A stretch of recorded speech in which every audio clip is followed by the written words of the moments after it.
One of the hardest parts about building a strong marketing strategy is regular content production. And coming up with relevant content inside of that content plan is not always easy. And if you have multiple pieces of content that need to be generated about the same topic, it starts to get even harder. But it doesn't necessarily have to be that way. So today, what I want to do is walk you through 3 different keyword strategies that you can use to create more content around one topic. My name is John Aikin. I'm the CEO of Web Canopy Studio, and this is the Website Conversion Show.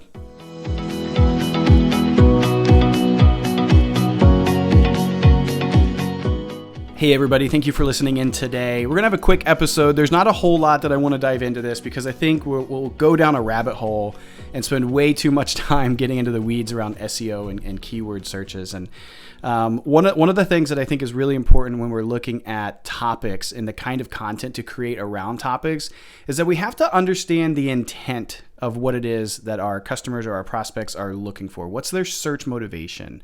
What is driving their reasoning to be searching for the terms that you're wanting to be ranking for? And so often we think about the terms that we're trying to target, and they're a core element of what we do or what our product does or our service does. We don't really think about the intent of the person that's searching that. And what ends up happening is we end up creating content that's not necessarily useful, or that it ends up being a little bit too kind of educational in nature and not actually helpful or productive. So if we're going to think about what ways we can produce the right kind of keyword strategy around cool topics, around things that people are actually going to find useful, and hell, you can even be helpful for them, we have to make sure that we're thinking in a couple different ideas around their search intent. And the first one that I want to think through is around inspiration related searches. Okay. And when I think of inspiration, I'm actually just thinking about like, what are the things that they're searching for, or that they would be needing around your core topic, that they would be looking for some kind of inspiration or element to inspire them. So these are pretty common. So we're not going to get too far into the weeds on them, but you can use things like ideas. I need X ideas. What are website design ideas? All right. So those are a lot of the initial components or examples. Show me 3 website design examples. And so when we start thinking through these kind of elements, we can move away from just website design as a core term and get into actual tangible ideas. What that allows you to do is take your new phrase, your new term that you're trying to rank for.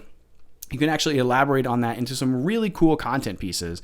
So if I was doing this for website design, I might create a blog that I update every year and show the trends, the examples of trends and designs that I think are really cool, that are worth paying attention to and worth trying to emulate as you're building out your own website.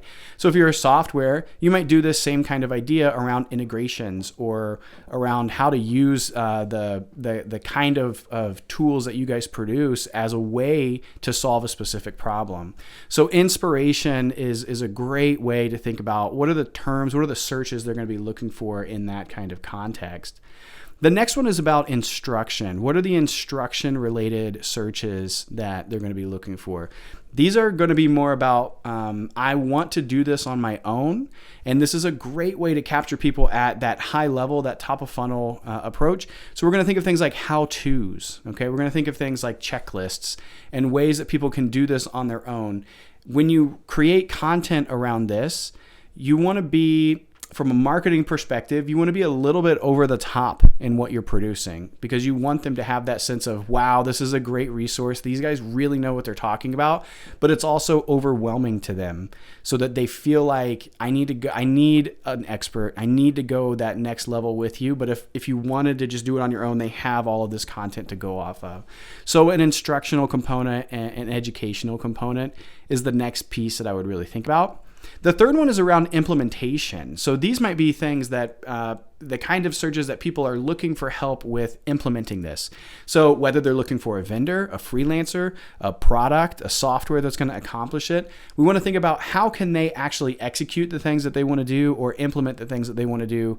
And it's probably a little bit more bottom of funnel. All right. So in this situation, you might show up for terms around tools or templates, or different things of like who is the best at web design, like the very specific kind of bottom of funnel searches. that they're looking for somebody to be an expert and to come in and hold their hand or guide them or simply do it for them. So at the end of each episode, I like to sum everything up into some quick takeaways that you guys can take home and use as action items. And the things that I want you to take away from this conversation are really around 3 items. There's 3 easy ways to come up with content around your topic. So number 1, think about inspiration-related searches around your topic. What would they be looking for if they were looking to be inspired by something around your topic? For example, they would probably be searching for things like, I need ideas for X or X examples to do Y. Number 2, think about instruction-related searches around that topic. So what would they be looking for if they were seeking help in research or instructional pieces or educational components? An example would be, I need help with X or how to do XYZ. Number 3, think about implementation-related searches around this topic. So who would they be or what would they be looking for if they were seeking help in execution?